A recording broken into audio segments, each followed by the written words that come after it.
Voici maintenant, nous allons entreprendre la revue des différents outils de SketchUp. Le premier que nous allons regarder, c'est un qui est très simple, c'est l'outil sélection. Il vous permet de sélectionner évidemment les outils que vous voulez utiliser, ou dans votre dessin, il permet également de sélectionner les différents éléments. Comme par exemple ici, je peux sélectionner la ligne en cliquant dessus ou la surface, et aussi en faisant des rectangles de sélection. On va les examiner plus à fond, cette possibilité-là. On va préparer un petit dessin sur l'écran avant. Alors, il y a trois méthodes d'activer l'outil sélection. De loin, la moins bonne, c'est de venir ici dans le menu Tool et de cocher Select. Et la deuxième, c'est de venir dans la barre d'outils. Celle-là est un peu mieux. Mais il y en a une troisième qui est le raccourci clavier. Et dans ce cas ici, c'est la barre d'espacement. Supposons que j'ai déjà l'outil rectangle qui est en fonction, qui est activé. Je veux revenir à l'outil sélection. Tout ce que je fais, je presse la barre d'outils. Alors, je vous recommande fortement de vous habituer à utiliser ce raccourci. C'est vraiment ce qui accélère le dessin en SketchUp. Alors, j'ai téléchargé ici un petit meuble que je suis sur le point de réaliser. Alors, je vais vous montrer la façon de sélectionner les éléments dans SketchUp. Alors, si vous voulez sélectionner juste un seul élément, vous pouvez prendre l'outil sélection et cliquer dessus et vous allez le sélectionner. Il apparaît une boîte en bleu et indiquant qu'il est sélectionné.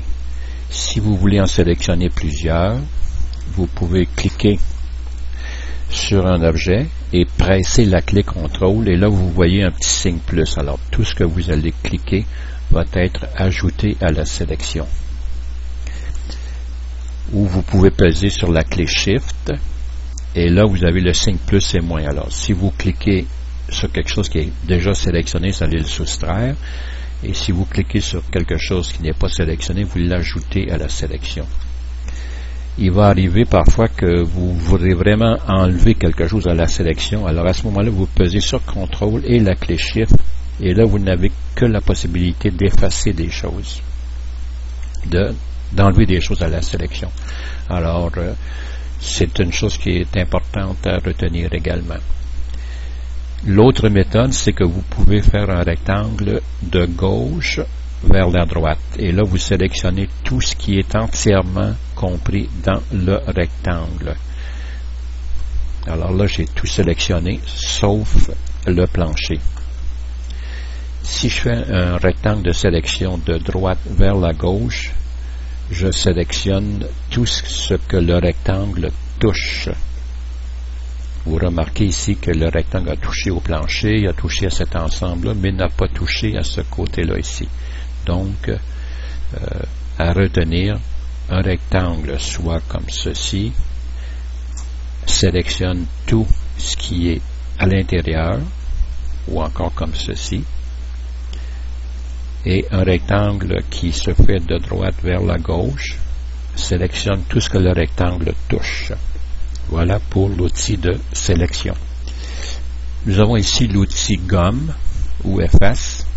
Celui-là ne sert qu'à effacer des lignes.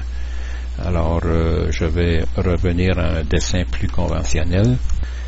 Alors, j'ai ici un rectangle qui n'est pas groupé rien. C'est composé de 4 côtés et de la surface. J'ai aussi des lignes ici. Alors, si je prends l'efface, puisque je clique sur la surface ici, je ne peux pas rien faire avec elle. Si je clique sur une ligne, il va effacer la ligne. Si je clique sur une ligne ici, il va effacer la ligne. Mais parce que j'ai enlevé, j'ai créé une ouverture ici, il manque une arête, alors automatiquement la surface est disparue. Mais souvenez-vous que l'efface ne sert qu'à effacer des lignes. Et il y a aussi une autre application, deux autres applications que l'on va voir dans un instant. Alors j'ai ici créé un modèle, c'est à partir d'un hexagone. Je l'ai extrudé avec l'outil push-pull.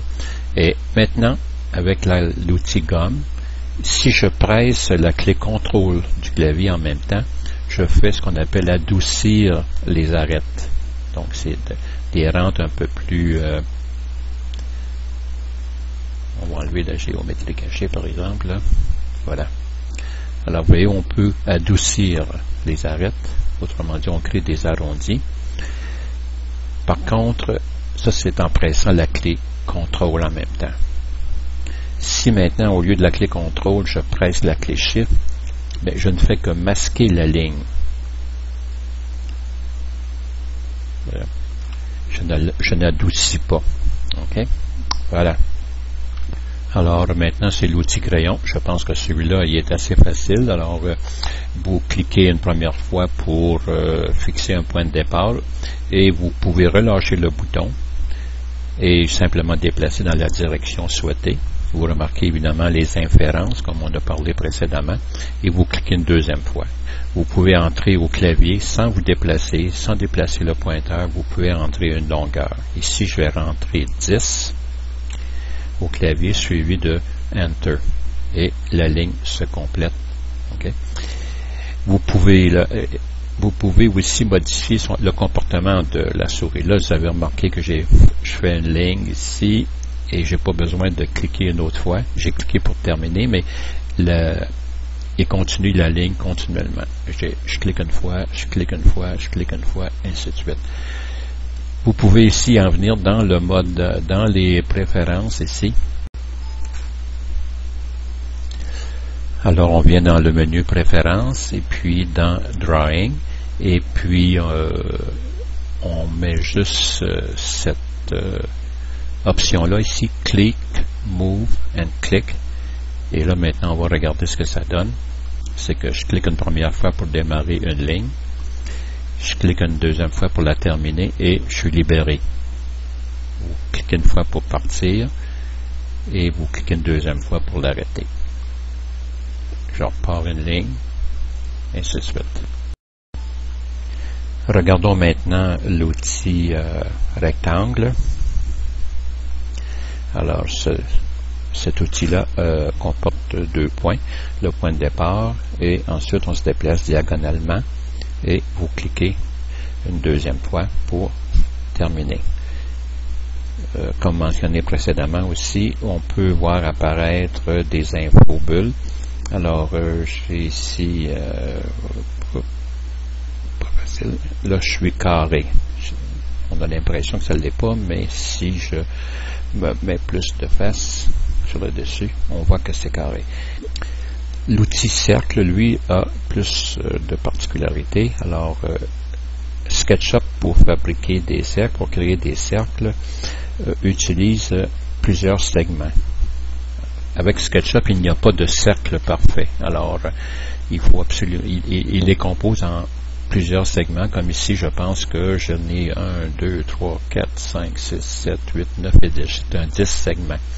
Vous pouvez spécifier le nombre de segments. Alors, j'ai activé l'outil cercle et je peux lui demander de le faire avec 24 segments. Alors, j'entre 24, suivi de la lettre S et Enter.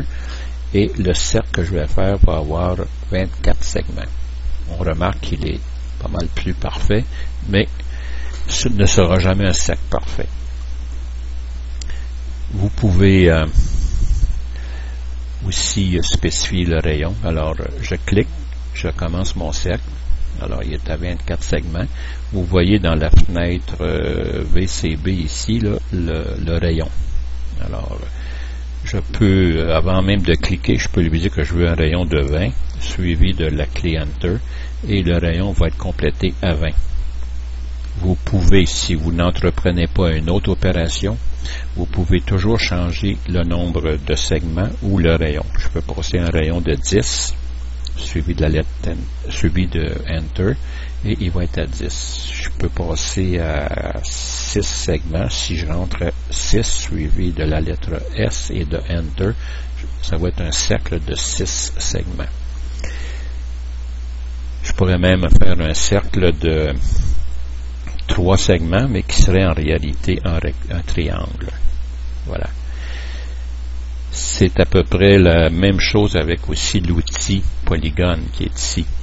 Alors, l'outil polygone a à peu près les mêmes choses, sauf que lui, quand on va l'extruder, on va voir les arêtes. Je vais remettre un cercle ici de 10 segments et je vais l'extruder avec l'outil push-pull et vous voyez quand même que la surface elle est presque parfaite, alors que avec l'outil polygone, ben, les arêtes sont visibles. C'est à mon avis là, la seule différence qu'il y a entre l'outil cercle et l'outil polygone. On va enlever tout ça. Il y a l'outil arc. Alors l'outil arc, évidemment, c'est on clique une première fois pour fixer le premier point, on clique pour la longueur de l'arc et ensuite on se déplace pour créer ce qu'en anglais ils appellent le bulge. Il y a sûrement un nom français là, mais normalement il ne me vient pas à l'idée.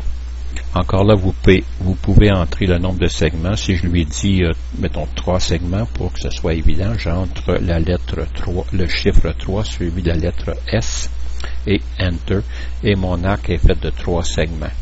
Je pourrais aussi lui spécifier le rayon de l'arc. Si j'entre 6 pouces suivi de la lettre, suivi de la clé Enter, le rayon est de 6 pouces.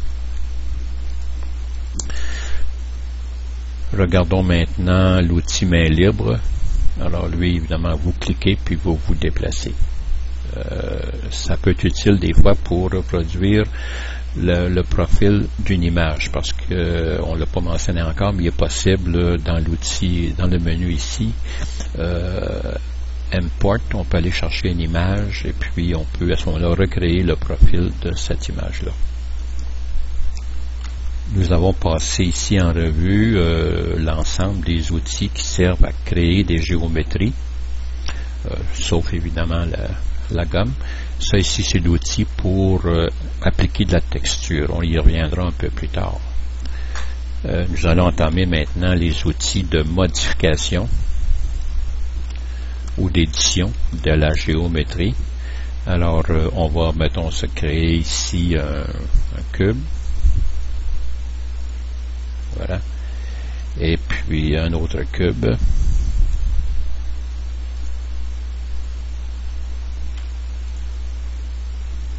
Voilà. Alors, on a ici l'outil Move ou déplacer. Alors, évidemment, c'est pour déplacer des objets.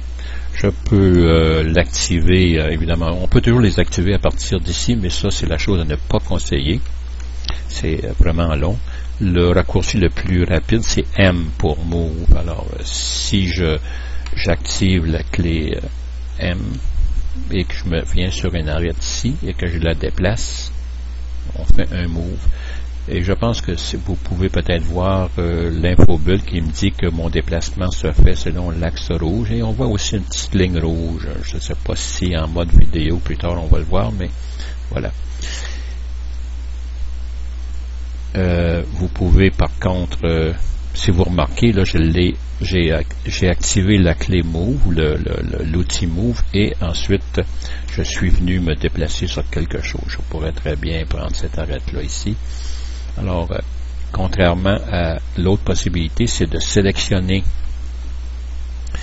l'élément géométrique avant et ensuite d'activer l'outil Move avec la clé M.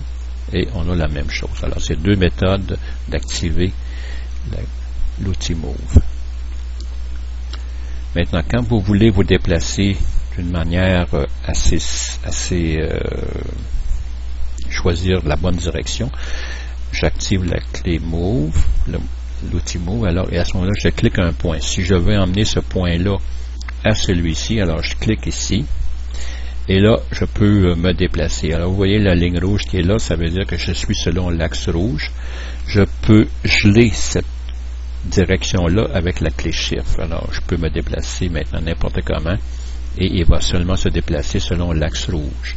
Et je peux venir ici et lorsque je touche, je peux le lâcher là et il va se placer là.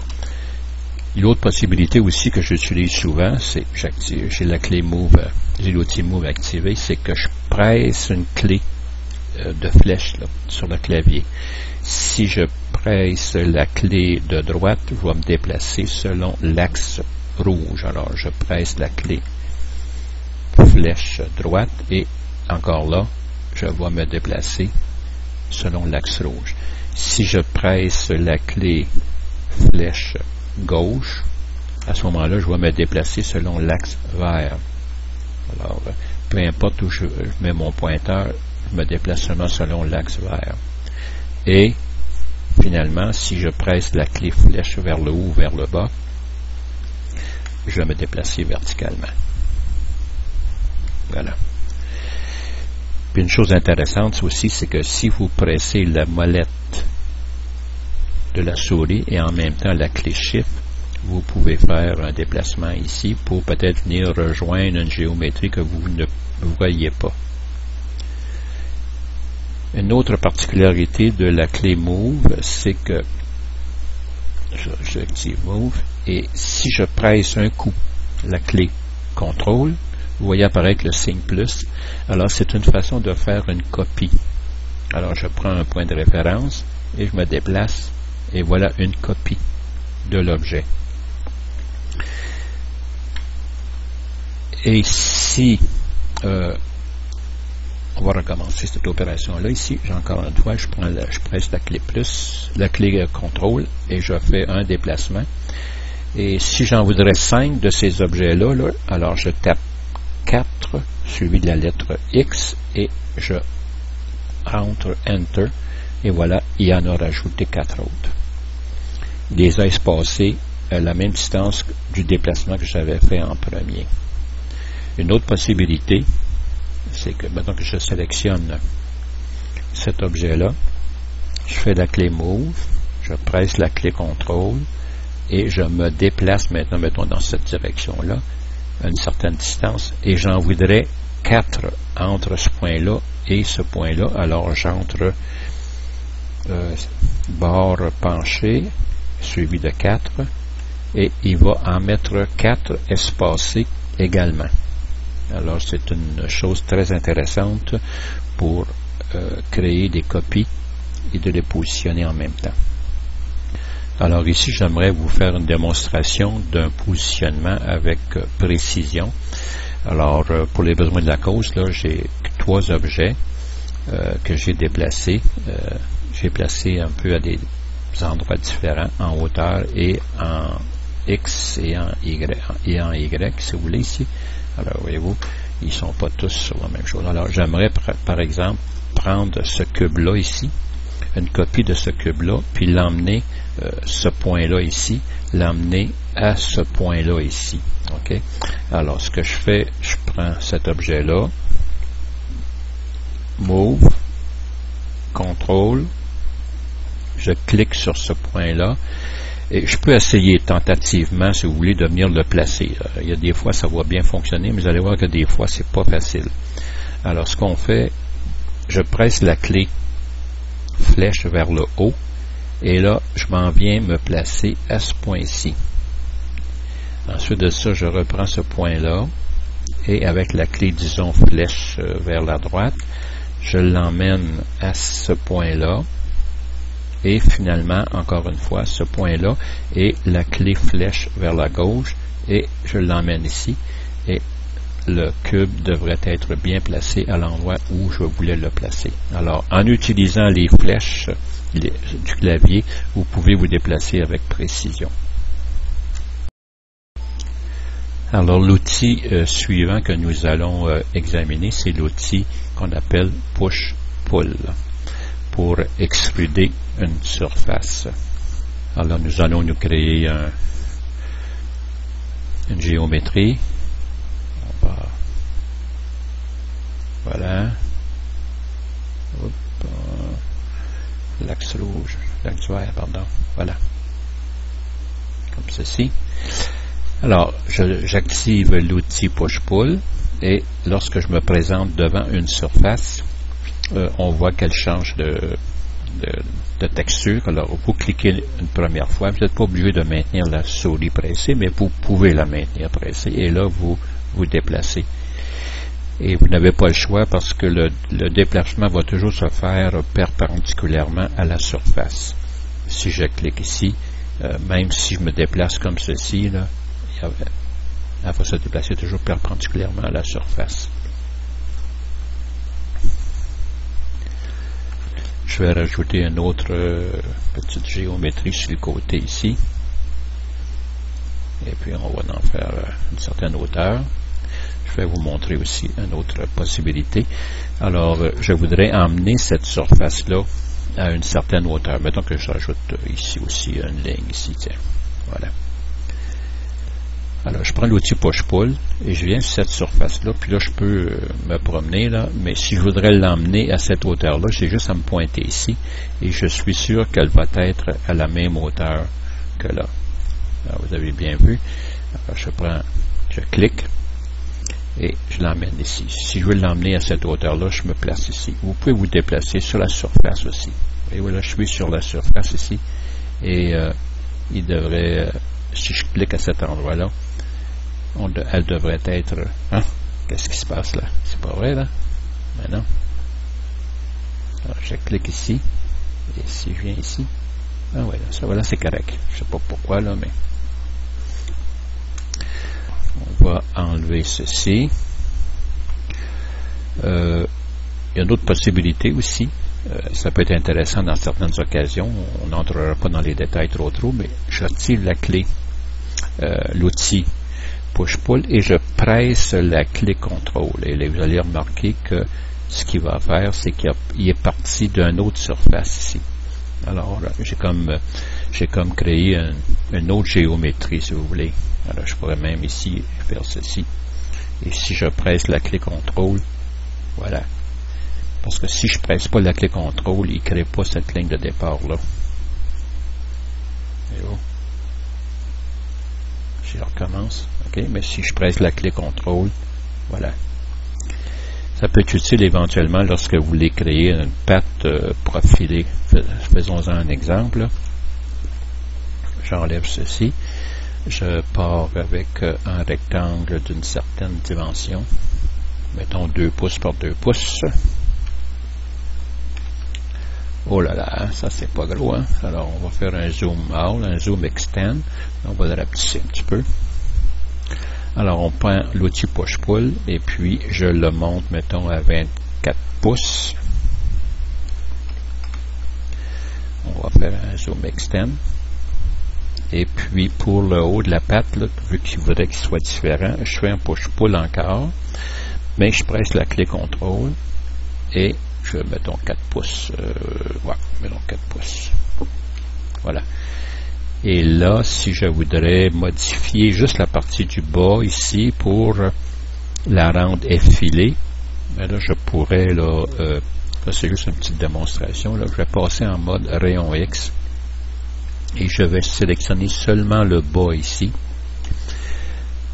Et puis là, je vais faire ce qu'on appelle une opération d'échelle. Alors, je presse la clé contrôle et là, je peux augmenter ou diminuer un petit peu. Alors, on peut faire ce qu'on appelle une patte effilée. On va enlever là. Alors, le fait que j'ai créé une section ici, différente, ça m'a permis de modifier juste cette section-là du bas. Voilà. Alors, tout ceci parce que j'ai pressé la clé contrôle avant de commencer l'opération push-pull. Alors, je presse la clé contrôle une fois et je recommence. Voilà. L'autre outil que nous allons examiner, ça s'appelle l'outil Rotate, rotation. Alors, c'est celui-ci, Rotate. Alors, cet outil-là, lorsque je le sélectionne, il apparaît un vernier. Le vernier, si vous remarquez, il est gradué à tous les 15 degrés. Si vous voulez qu'il soit gradué différemment, vous pouvez venir dans les préférences. Un instant, je vais vérifier ça. Non, c'est pas dans les préférences, c'est dans le modèle info et dans les unités. Et c'est ici que vous pouvez modifier le nombre de degrés. On peut lui demander que ce soit au 5 degrés. Si je change ça ici, alors vous allez voir que c'est au 5 degrés. Alors, si je veux faire une rotation de cet objet-là que j'ai mis en groupe, j'active l'outil rotation là je me déplace ici et si je me promène sur des surfaces, vous voyez qu'il change de couleur. Alors ça veut dire que ici comme il est bleu, ici il est rouge. Alors ça veut dire que l'axe de rotation, dans ce cas ici, il serait ici. Alors, ça veut dire qu'on tourne autour de l'axe rouge, alors, ou de l'axe bleu, ou de l'axe vert. Alors, supposons que je voudrais le tourner de 90 degrés. Je clique une première fois. Je prends un point de référence le long de cette ligne-là et je tourne. Et je peux aller à 90 degrés. Si je veux aller, mettons, à 45 degrés, je tape 45 degrés. Voilà.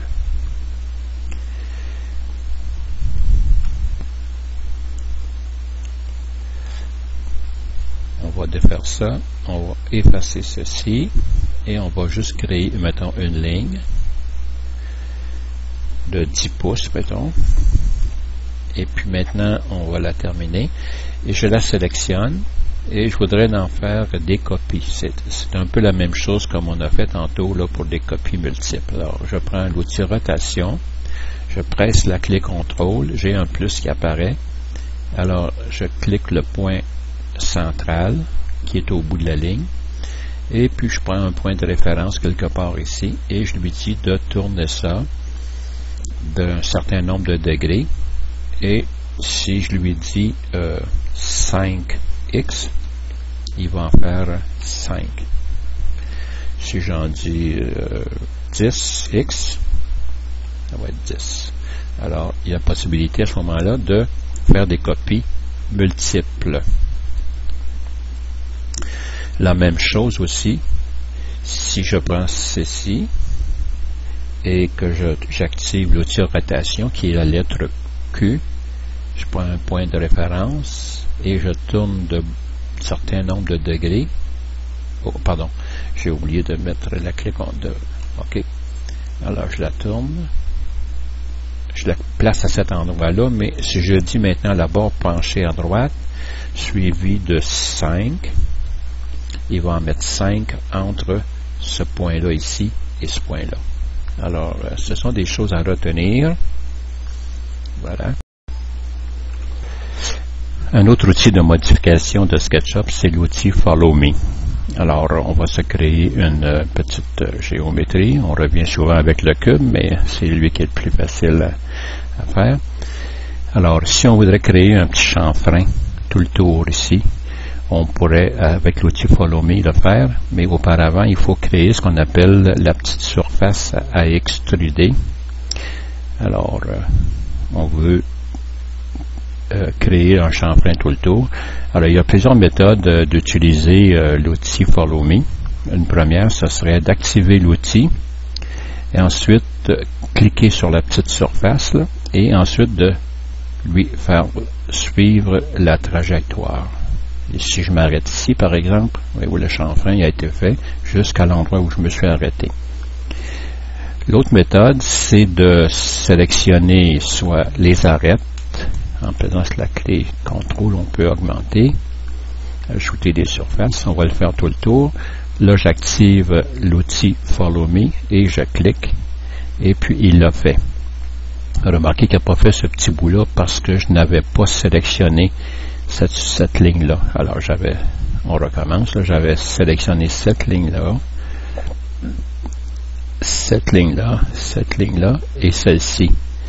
Et si j'avais voulu qu'il le fasse au complet, il aurait fallu que je sélectionne également celle-ci. Voilà. Et je clique là et il le fait. On peut aussi sélectionner la surface. Alors à ce moment-là, il va utiliser le périmètre de la surface, tout le contour de la surface, et il va l'extruder. Voilà. On va défaire ça. une autre, c'est toujours la même méthode, remarquez bien, là, mais là maintenant je prends ceci et puis je pars dans la direction parce que la surface est perpendiculaire à cette ligne-là. Là, il ne peut pas partir dans cette direction-là. Il faut qu'il parte perpendiculairement. Je descends ici, je viens ici, on monte là, montons ici, tiens, puis venons ici. Voilà. Alors il a fait les arêtes. Il a suivi la trajectoire que je lui ai demandé. On va défaire tout ça. Et maintenant, si je crée une trajectoire, disons, je vais selon l'axe vert, je vais selon l'axe rouge, selon l'axe bleu, l'axe rouge, l'axe vert et l'axe rouge. Voilà. Alors, si je regarde ça ici, là, vous voyez que on va lui demander maintenant de faire un petit, on va mettre un petit rectangle ici. Prends-le verticalement. Voilà. On aurait pu mettre un cercle ou n'importe quelle figure. Alors, on sélectionne la trajectoire en triple cliquant dessus. Et puis, on active l'outil. Oups, là, il y a une erreur parce qu'il y avait sélectionné la petite surface. On ne veut pas la petite surface, alors on y va manuellement avec ceci, ceci, ceci, ceci et ceci. L'outil Follow Me et je clique. Alors vous voyez qu'il a suivi la trajectoire que j'avais présélectionnée. Si on y va la méthode précédente, l'autre méthode, on clique dessus ici, puis là on suit la trajectoire. On peut arrêter là. Alors voilà pour l'outil Follow Me.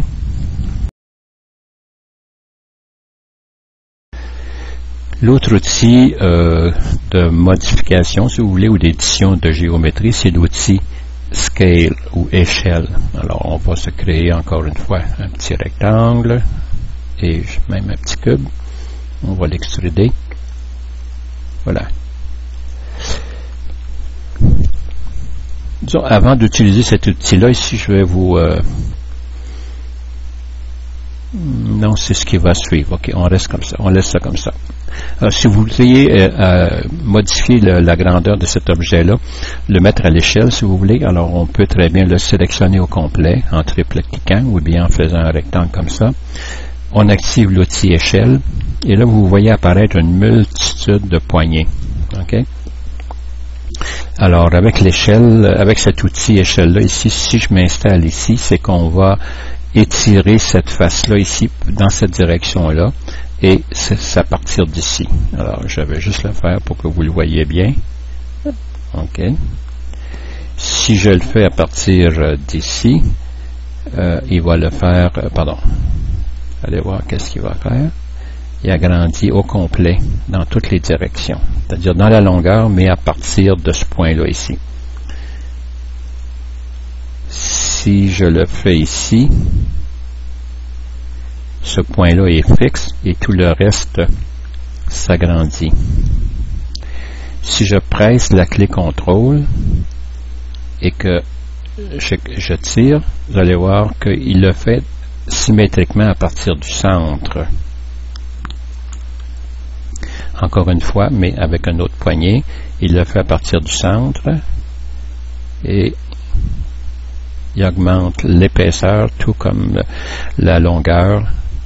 Et si je le fais à partir de ici avec la clé CTRL pressée, alors tout se fait à partir du centre du cube. Qui est dans la fenêtre VCB, là, on peut spécifier la valeur. Présentement, là, je l'ai réduit à 80%. Là, je suis à 61%. Si je tape 0.5, il va l'avoir réduit de 0.5 en longueur. Ça va arriver à d'autres occasions lorsqu'on fait ce qu'on appelle des intersections, qui est intéressant de pouvoir multiplier le volume de notre géométrie par 10 ou par 100 pour aider à SketchUp à compléter certaines opérations. Alors, ce qu'on fait, vous prenez ce point-là ici, avec la clé contrôle, et on veut l'augmenter par un facteur 10. Alors là, présentement, on voit qu'il l'a augmenté de 2 fois. Alors on tape 10 et il va être augmenté de 10. Alors je suis obligé de faire un zoom extend. Alors la preuve, c'est que si je prends l'outil ruban pour mesurer une distance, ici je vois qu'il y a 3401 pouces et 7/8. Si je défais l'opération précédente, qui était de le multiplier par 10, et que je mesure à nouveau, on va voir l'utilisation de cet outil-là un peu plus tard. Alors, vous voyez, maintenant, je suis à 340 pouces. Donc, il y a vraiment eu un facteur 10. Voilà pour l'outil échelle. Un autre outil de modification de géométrie, si on peut appeler ça ici, c'est l'outil offset. Alors, j'active l'outil offset et je viens vers une surface. Alors, vous voyez le petit point rouge, là, ça veut dire qu'il prend cette ligne-là comme point de départ. Et si je me déplace à l'intérieur, il crée un autre profil similaire au premier. Ou si je vais à l'extérieur, il va créer le profil comme ceci. Et là, je pourrais utiliser l'outil push-pull puis faire un... Voilà. Mais le but premier, c'est de créer un profil identique au premier, qui était celui-ci. Vous pouvez spécifier la dimension de l'offset. Alors, si je... Là, je ne sais pas, là, c'est... Pardon, pourquoi il ne veut pas le sélectionner, hein? Voilà. Là, présentement, j'ai un offset de 79 pouces et un 16, là, mais si je demande de 50, voilà, il va y avoir fait un offset de 50 pouces. On va le vérifier. Alors, si je me place ici et je me déplace là, il y a un offset de 50. Voilà pour l'outil offset. Nous voilà maintenant arrivés à l'outil ruban ou tape. Alors, cet outil-là, vous allez l'utiliser fréquemment, et quand je dis fréquemment, c'est vrai. Alors, vous pouvez l'activer avec la lettre T pour tape. OK? Alors, là, vous le voyez avec le signe plus. Alors, dans ce mode-là, ce qu'il fait, c'est qu'il ajoute des lignes guides. Alors, quand vous allez dessiner, vous allez vraiment vouloir placer des points précis. Alors, on va, disons, prendre l'outil tape en mode avec le signe plus et on clique sur la ligne qu'on veut comme référence, et puis là, vous voyez la ligne guide là, en pointillé qui a été créée. Ben, on peut la déplacer. Je peux l'emmener vers le centre, et si je me déplace le long de cette ligne-là ici, voilà, on a placé une ligne guide. Je peux en placer une dans ce sens-là, ici. Ces lignes guides-là, comme je le mentionnais précédemment, sont vraiment utiles pour trouver des points où on veut démarrer une nouvelle géométrie. Par exemple, si je voudrais, dans ce cas-ci, mettre un cercle au centre de ce chose-là, j'aurais pu créer des lignes guides et puis placer mon cercle au centre. Bien que j'aurais très bien pu enlever les lignes guides. J'aurais très bien pu, là, c'est juste à titre de démonstration, là, je viens me placer ici. Là, il a repéré le point milieu de cette ligne-là, et maintenant, il faut que je trouve le point milieu de cette ligne-là.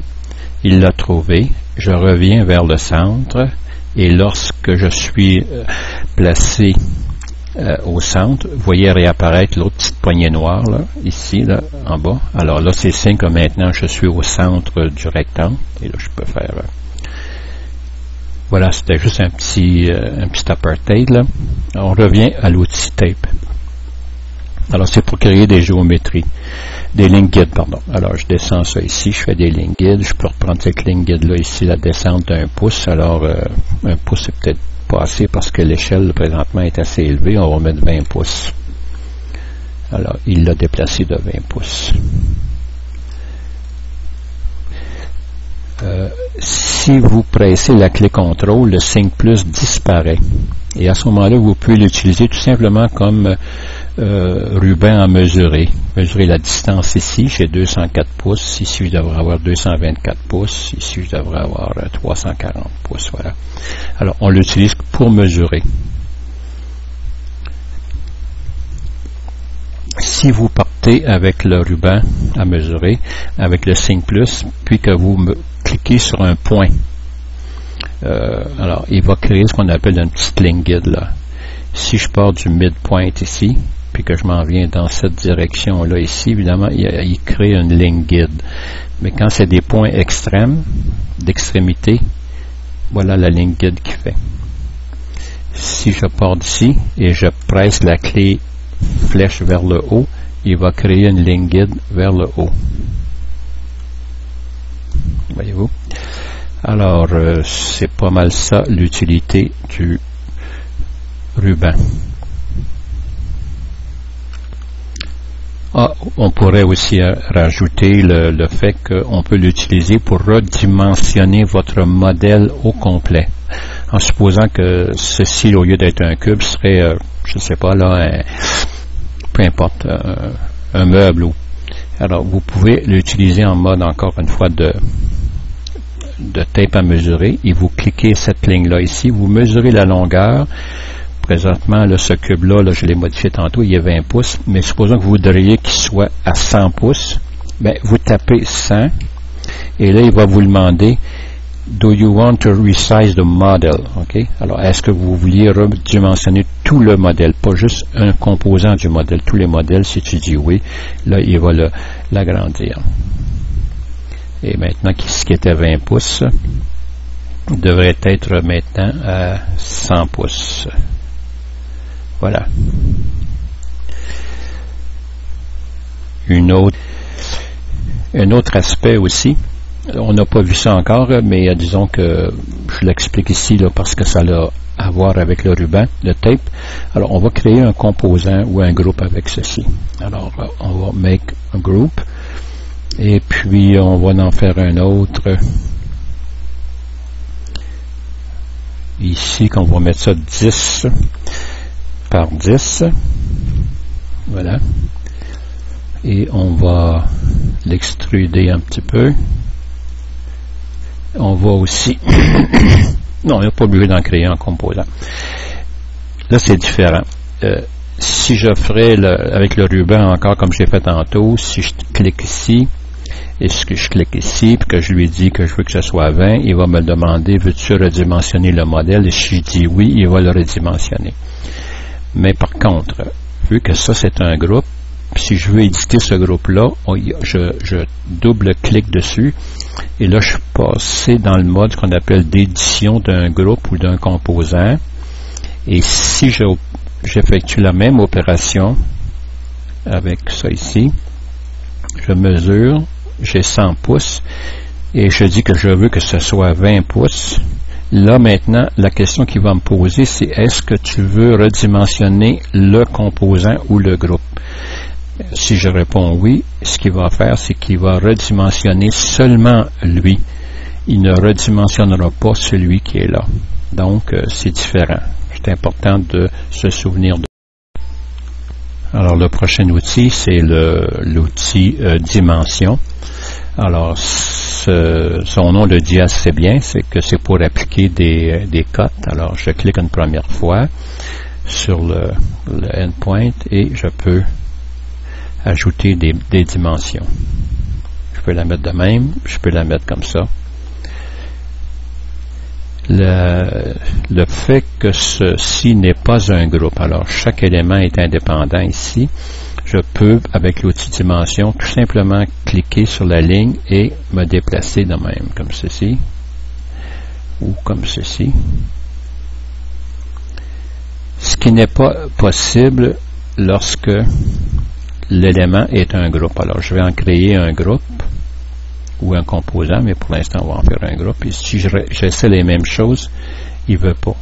Et ça ne marche pas. Il faut vraiment à ce moment-là que je me place à une extrémité ou sur un point milieu, par exemple. Il peut prendre une codation à partir de là. Comme ça.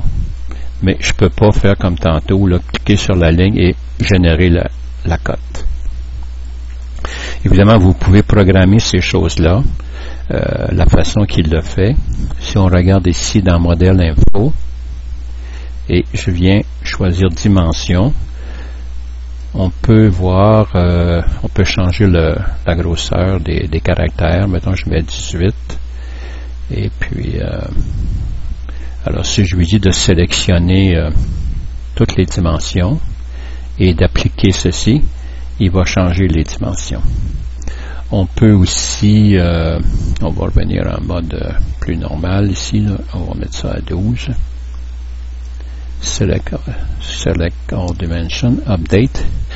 On peut aussi choisir ce qu'on veut. Est-ce que c'est des dots ou des barres ou rien du tout. Alors si je mets le slash, select all dimension, slash. Okay. Ça peut être close arrow, select all dimension. Alors, on peut choisir.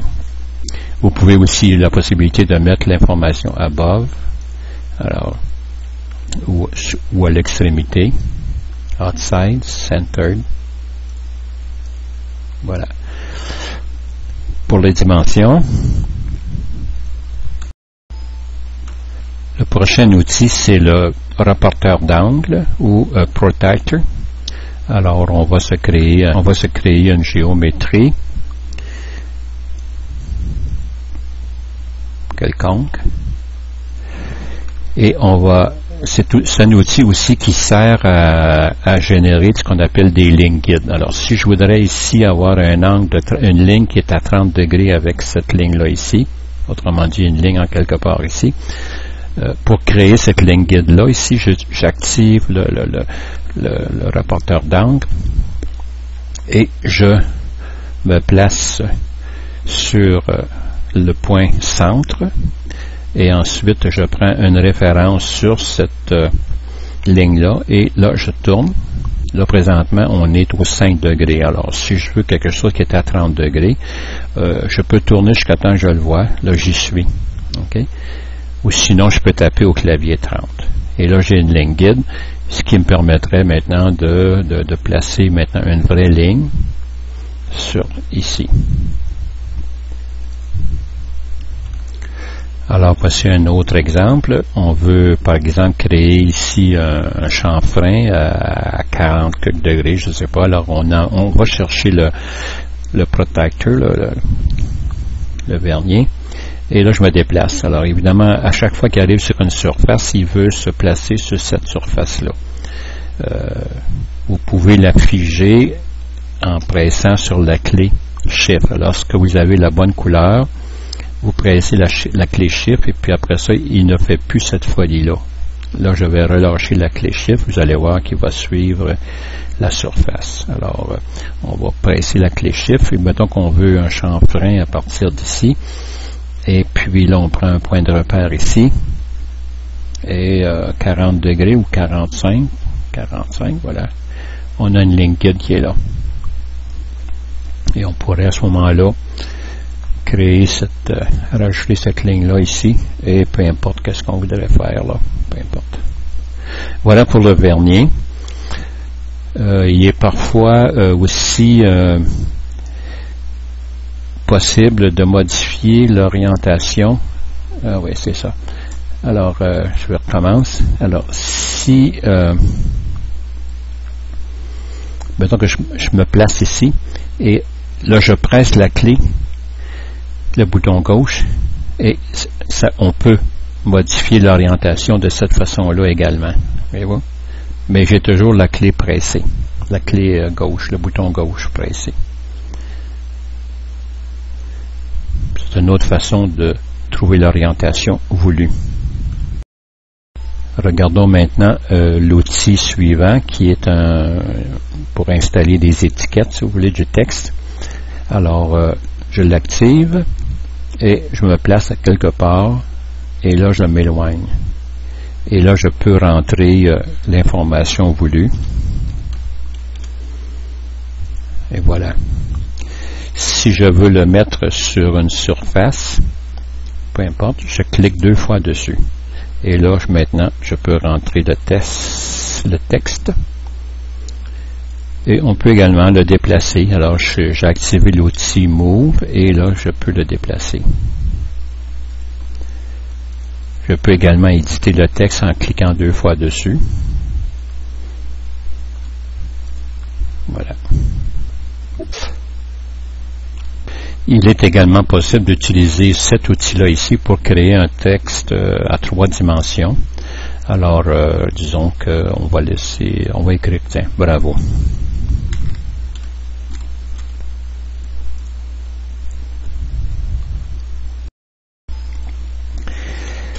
L'outil échelle, ici, axe, pas échelle, pardon, axe, est utilisé pour repositionner les axes.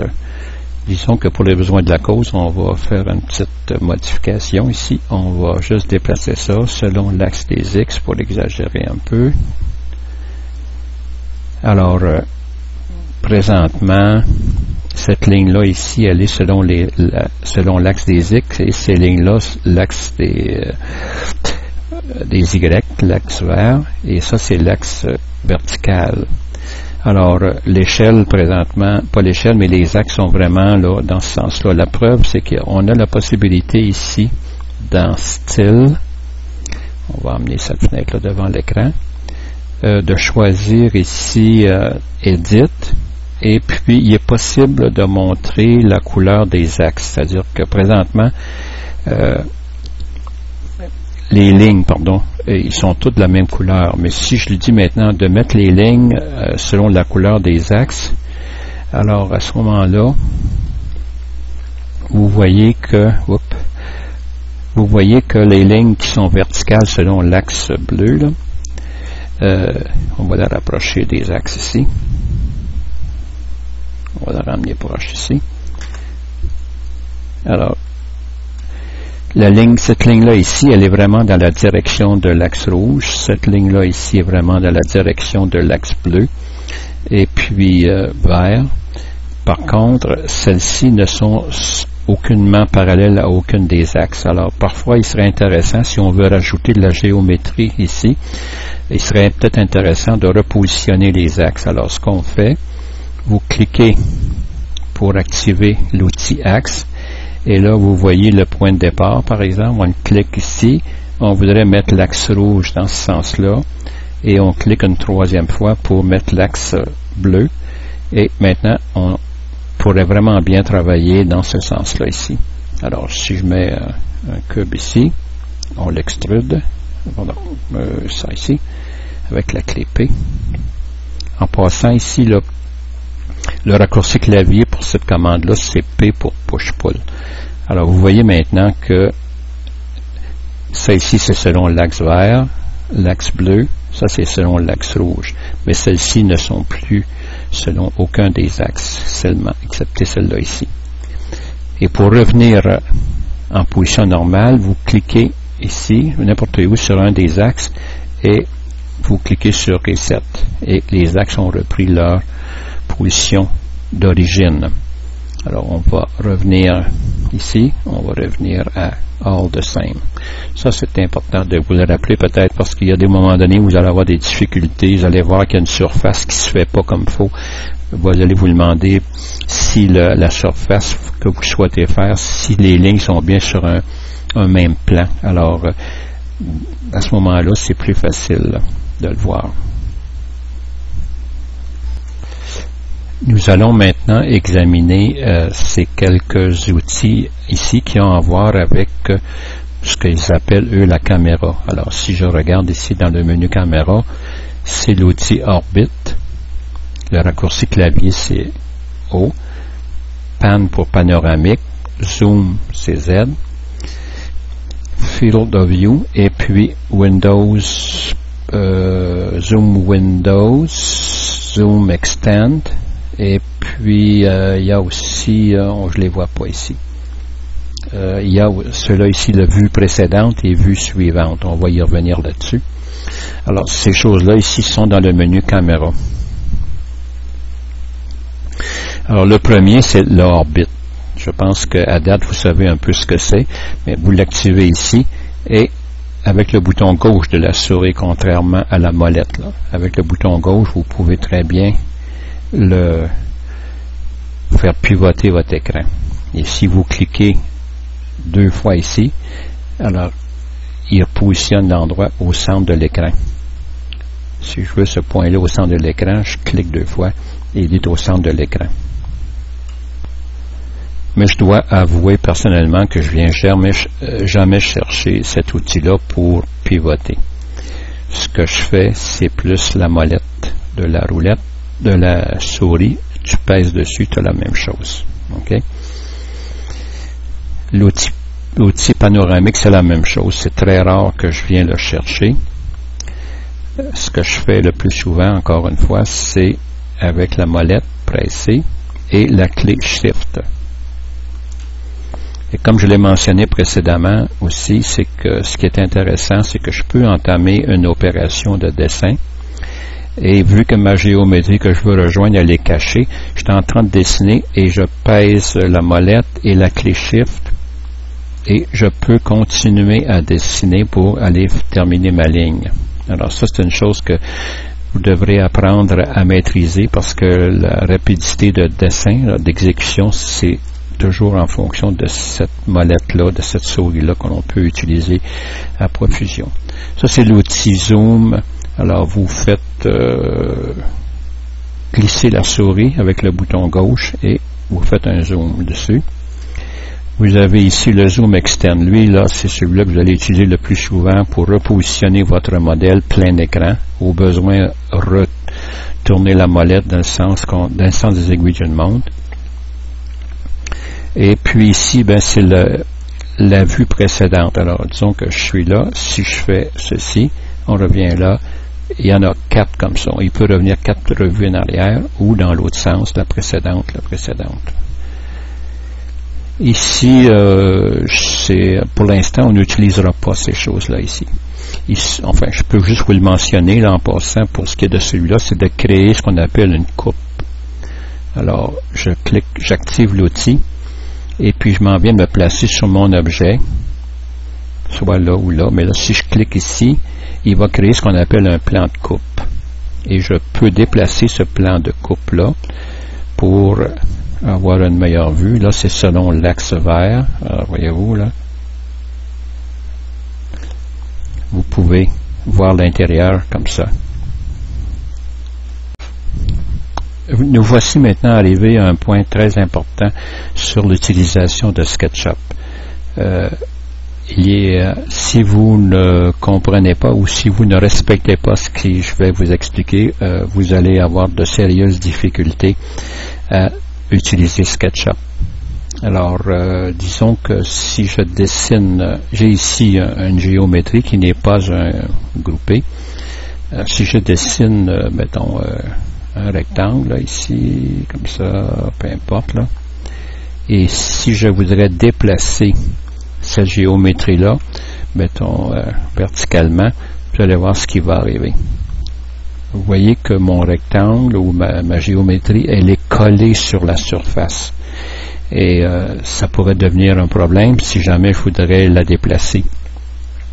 Alors, ce qui est très important, c'est que avant de rajouter de la géométrie à un objet que vous avez déjà dessiné, en supposant, mettons que ça serait une boîte, vous devez soit en faire ce qu'on appelle, nous, un groupe ou un composant. Alors, pour cela, vous le sélectionnez au complet et vous cliquez avec le bouton droit pour avoir le menu contextuel, ou encore vous venez ici dans le menu Edit et Make Group ou Make Component. Mais vive le raccourci clavier, le raccourci dans le menu contextuel, alors on en fait un groupe. Et là maintenant, si je dessinais la même chose,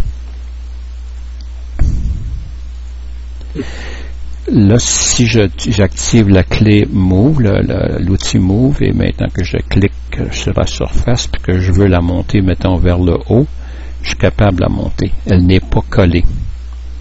OK? Alors, très important. dès que vous avez entrepris de faire une géométrie, que ce soit une patte de table, une traverse ou peu importe, même si vous n'avez pas terminé de la dessiner, faites-en immédiatement un composant ou un groupe. On va arriver au groupe tantôt. L'idée d'en faire un groupe, c'est pour pouvoir le déplacer facilement, en supposant qu'il y aurait plusieurs géométries autour. Vous pouvez très bien juste cliquer dessus un coup et vous pouvez le déplacer. Vous n'êtes pas obligé de sélectionner toutes les surfaces et toutes les arêtes. Vous en faites un groupe si c'est quelque chose que vous allez avoir seulement qu'une fois dans votre dessin, dans votre modèle. Par contre, on va annuler ça. On va l'exploser parce que si je veux l'éditer, allons-y, si je veux éditer ce groupe-là, je clique 2 fois dessus et là vous voyez apparaître une boîte grise. Ça indique que vous êtes dans le mode d'édition de ce groupe-là. Si je voudrais modifier ou rallonger quelque chose, je ne serais pas capable ici. Il faut vraiment que j'entre à l'intérieur par le mode d'édition. Et puis là, je pourrais rajouter quelque chose ici. Là. Je pourrais rajouter ceci. Et là, vous voyez que la boîte grise augmente avec le... Alors, je répète, si vous l'utilisez, si vous en avez seulement qu'un de ces choses-là identiques, vous en faites un groupe. Si c'est quelque chose que vous allez avoir à plusieurs reprises dans votre modèle, comme des pattes de table par exemple, ou bien des poignées, il est préférable d'en faire ce qu'on appelle un composant. On va sortir de tout ça ici. On va l'éclater parce que quand, supposons que vous ne voulez plus que ce soit un groupe, vous l'éclatez et il est revenu au mode comme auparavant. Lorsque l'objet que vous allez dessiner, c'est quelque chose que vous allez retrouver en multiples copies dans votre modèle, à ce moment-là, on en fait ce qu'on appelle un composant. Alors, disons qu'on veut dessiner une patte de table ici. 4 pouces, virgule, 4 pouces. Et on va l'extruder un peu. 28 pouces. Alors, à ce moment-là, vous en faites un composant et c'est le même procédé, c'est que vous le sélectionnez au complet, cliquez avec le bouton droit de la souris et vous choisissez Make Component. Et là, vous pouvez lui donner un nom. Patte. Et vous pouvez mettre une description. Et puis, il y a d'autres paramètres ici, mais pour l'instant, si vous voulez, on ne s'en occupera pas tellement. Pas tout de suite, en tout cas. Pardon. Notez les axes du composant. Présentement, ils sont la même orientation que l'axe du dessin. Par contre, si plus tard, ce composant-là, vous le tournez, bien évidemment, l'axe rouge va prendre une nouvelle orientation. C'est juste, je tiens juste à le préciser ici parce que plus tard, on va voir que ça a une certaine importance. Yes. Alors, la même chose que le groupe. Si je veux le déplacer, j'ai juste à cliquer une seule fois dessus, puis je peux faire un move, l'emmener à l'origine ici, ou encore comme ça. Allez, voilà. Et là, l'avantage d'en avoir fait un composant, c'est que si, par exemple, je voulais faire une table, ici on veut mettre, mettons, 4 pattes, là. Alors, on va commencer par en mettre une deuxième, on va la tasser, on va la faire avec ça ici, avec la clé contrôle, on va la déplacer de, mettons, 40 pouces. Et là, je vais faire une opération, là, remarquez bien, c'est que je vais la retourner selon l'axe X. Alors, je clique avec le bouton droit et je fais un flip le long de l'axe rouge du composant. Alors, ça veut dire que j'ai pris ce composant-là, j'en ai fait une copie, et là, je l'ai tourné de 180 degrés, de sorte que cette face-là ici, là, OK? Maintenant, sur ce composant-là ici, c'est cette face-là. Alors, si je fais une mortaise sur le composant, à cet endroit ici, pour une traverse, eh bien, la même mortaise va apparaître automatiquement ici. Alors, on va le faire. Je clique 2 fois pour passer en mode d'édition. Et mettons qu'on veut la mettre au centre, la mortaise. Alors, on va se faire une ligne guide. Alors, vous voyez le signe plus, ça veut dire que je vais déplacer une ligne guide. Je suis le long de l'axe vert et je me place ici et je suis au milieu ici.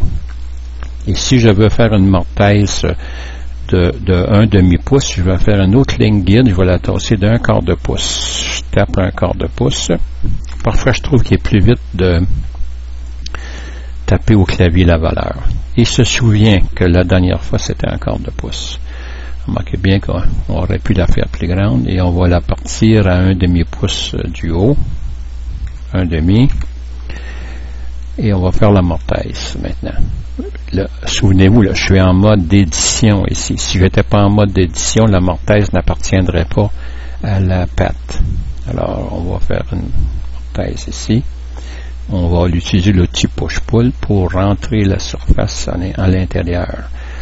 Là, c'est pas facile pour moi. Là, on peut pas voir très bien. Alors, je fais juste partir le push-pull et je termine en lui disant que ça va être 1 pouce. Donc, je tape au clavier 1 pouce. Et la profondeur et la profondeur devrait être d'1 pouce. Si je zoome ici puis que je prends le ruban à mesurer, je presse la clé contrôle pour enlever le OK. Là, j'ai bien 1 pouce, plus ou moins. On revient à l'arrière. Et maintenant, juste, on va sortir du mode d'édition. On clique à côté pour sortir du mode d'édition. Les lignes guides que j'ai mis ici, vous pouvez les effacer en allant dans le menu ici, Delete Guideline. Et maintenant, on va aller voir l'autre patte. Et vous voyez que la mortaise s'est faite automatiquement sur l'autre patte aussi parce que c'est un composant. Et maintenant, si je sélectionnais ces deux pattes-là, vous avez remarqué que j'ai fait un rectangle de droite vers la gauche. Alors, dès que le rectangle touche à celle-ci, et à celle-ci, il les sélectionne. Si je fais le rectangle comme ceci, c'est juste celle-là ici qui est sélectionnée parce que le rectangle n'a pas englobé complètement celle-ci. Alors, on recommence. Et là, maintenant, on va les copier. On va faire un move, la clé contrôle, et on va tasser ça de 20 pouces. Enter. Et là, pendant qu'ils sont sélectionnés, encore une fois, je clique avec le bouton droit de la souris. Et je viens ici à Flip. Mais là, maintenant, au lieu de choisir le Red Direction, on choisit le Green Direction. OK. Il n'y a pas grand-chose d'apparent qui est arrivé. Mais par contre, si je fais l'édition ici, et là, on ne perdra pas de temps à positionner la mortaise comme il faut. On va juste la mettre ici, là, aléatoirement. Là. J'utilise l'outil push-pull. Tantôt, le push-pull que j'ai fait était d'1 pouce. Il s'en souvient de ça. Si je clique encore une fois, il va le faire 1 pouce. Et là, vous avez remarqué qu'il s'est produit ici aussi. On va sortir du mode d'édition en cliquant à l'extérieur de la boîte grise. Et si vous regardez ici, voilà.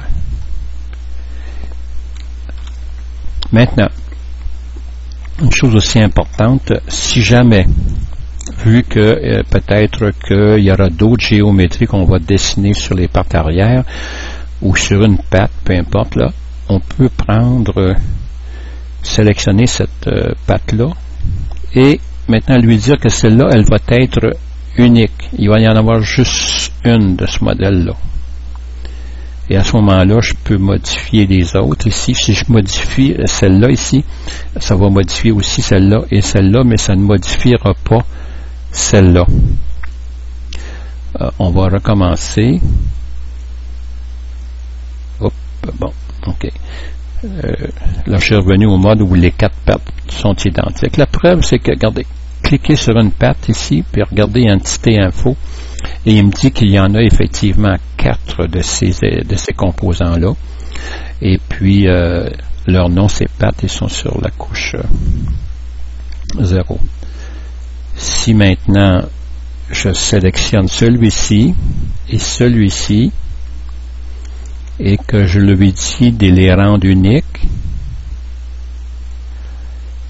maintenant, vous allez réaliser qu'il y a 2 composants qui s'appellent patte, mais il lui a rajouté le numéro 1 là-dessus. Alors, celle-ci, ça serait la patte, tout simplement. Elle, c'est la même chose. Celle-là, c'est patte 1, patte 1. Ça va pour ça? Alors, on va regarder un peu quand même la fenêtre composant. Alors, c'est intéressant de regarder là-dedans. On va l'amener un peu plus à l'écran. Alors, présentement, nous, ici, là, ça, c'est le gestionnaire des composants. Alors, si je viens ici dans Select, si je vois que j'en ai 2 composants. J'ai celui-là ici, ce sont des pattes. Ici, ce sont les pattes 1. Alors, si je voudrais en rajouter d'autres, je pourrais très bien les prendre ici puis en faire des copies comme on a fait avec l'outil Move et la clé CTRL pressée. Vous pourriez très bien aussi en faire une copie ici et la recoller ici. Moi, je les utilise très rarement, cette possibilité-là. Alors, comme j'allais le mentionner, si vous pouvez insérer un nouveau composant, c'est-à-dire un composant déjà existant dans votre librairie de composants, tout simplement qu'en prenant ceci et en venant le chercher et l'appliquer là. Et si vous remarquez le nouveau composant que je viens de rentrer ici, qui est le composant patte 1, qui devrait être la même chose que celui-là, si on fait le tour un peu, on devrait voir qu'il y a des mortaises là aussi. Voyez-vous? Alors, peu importe, n'importe quand, à n'importe quel moment où je fais une modification sur ces 2 composants-là, un ou l'autre ici, il va être fait aussi à celui-là que je viens d'insérer. La seule modification qui n'affectera pas, c'est si je décidais de mettre à l'échelle celui-là ici. Peu importe, on va le faire d'une manière très aléatoire. Ça n'a pas modifié les autres. C'est la seule modification que l'on peut faire sans que les autres soient modifiés. Alors, vous expandez cette fenêtre-là ici. On va la tasser un peu. Alors, en cliquant sur le signe plus. Et là, vous voyez apparaître une autre fenêtre. Et il y a une librairie qui est présentement affichée. On peut voir ici ce que j'ai, moi. Dans mes favoris, j'ai celle-ci. Présentement, ce qui est active, c'est la composante, c'est la librairie de composants d'ébéniste. Si vous autres, vous voulez mémoriser dans une librairie qui vous est propre, que vous voulez identifier vous-même, vous venez ici et vous créez une nouvelle collection. Et une fois que vous avez fait ça, vous avez la possibilité de prendre chacun des items ici, de cliquer dessus et de le descendre dans cette librairie-là. Et à ce moment-là, comme patte et patte 1 sont maintenant dans cette librairie-là, ça fait que si jamais vous démarrez un nouveau dessin, comme par exemple, je vais en commencer un nouveau ici, on va tasser un peu ceci, et je peux prendre... là, présentement, c'est dans la deuxième fenêtre que j'ai ici, mais je pourrais très bien demander aussi de m'ouvrir le composant ébénisterie en haut ici. Et je pourrais prendre patte et venir le placer ici, patte 1 et venir le placer ici. Maintenant, si je fais, on peut réduire ceci. Et je peux dire, qu'est-ce que j'ai dans mon modèle? J'ai ces 2 composants-là.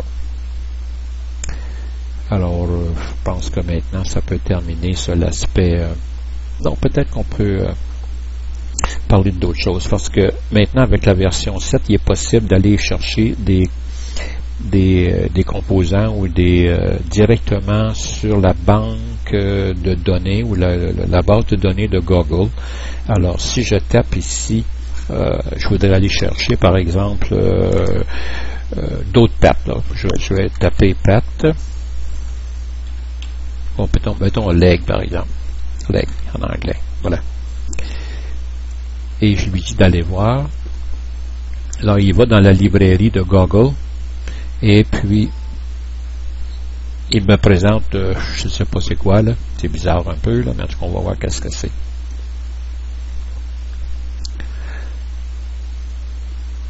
Alors, vous voyez qu'est-ce qu'il est allé chercher. C'est pas toujours évident, mais c'est juste pour vous montrer que vous pouvez directement, à partir de cette fenêtre-là, aller chercher des objets sur la banque de données. Alors, si on revenait maintenant au gestionnaire de composants, alors pour y accéder à nouveau, on vient ici et Component. Alors, regardons plus en détail. Alors, les différentes parties.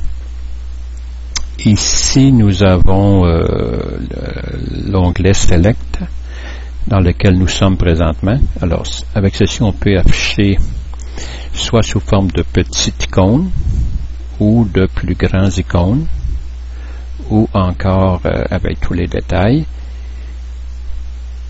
et tout simplement une liste. OK. Si je mets avec les détails, et puis que je sélectionne, disons, cette patte-là ici, je peux changer le nom, et je peux aussi rajouter des détails additionnels comme patte cannelurée, ainsi de suite. Alors maintenant ça apparaît dans la définition. Vous avez ici un onglet d'édit qui vous permettrait peut-être de modifier certains paramètres. Il y a aussi des statistiques sur les composants, combien qu'il y a d'arêtes, de faces, de lignes guides, des images, etc. Mais, ok, je reviens ici. Ici, c'est évidemment dans le modèle, dans la librairie, les composants que vous avez dans votre modèle présentement. Comme je pense l'avoir mentionné, si vous ne les mémorisez pas dans une librairie qui vous est particulière, ces composants-là que vous avez ici, mais qui sont dans la bibliothèque que l'on voit présentement dans InModel, ils vont être mémorisés avec votre fichier modèle. Mais si vous démarrez un nouveau dessin, ces composants-là ne seront pas accessibles comme tels. Alors, vous avez intérêt à les mémoriser dans une librairie si c'est des choses que vous voulez utiliser dans le futur.